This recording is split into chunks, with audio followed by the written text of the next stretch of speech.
How to open YouTube on Samsung Smart TV. Step number 1, connect to the internet.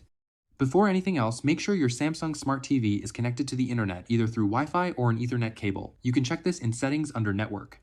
Step number 2, access the home screen. Press the home button on your Samsung remote to open the Smart Hub. This is your main menu where all your apps live.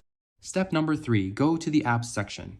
In the bottom menu bar, navigate to Apps. Most modern Samsung Smart TVs come with YouTube pre-installed, so look for it directly on the home screen or inside the Apps section. Step number 4, open the YouTube app. Use your remote to navigate to the YouTube icon and press Enter or OK to launch it. Step number 5, sign in to your account.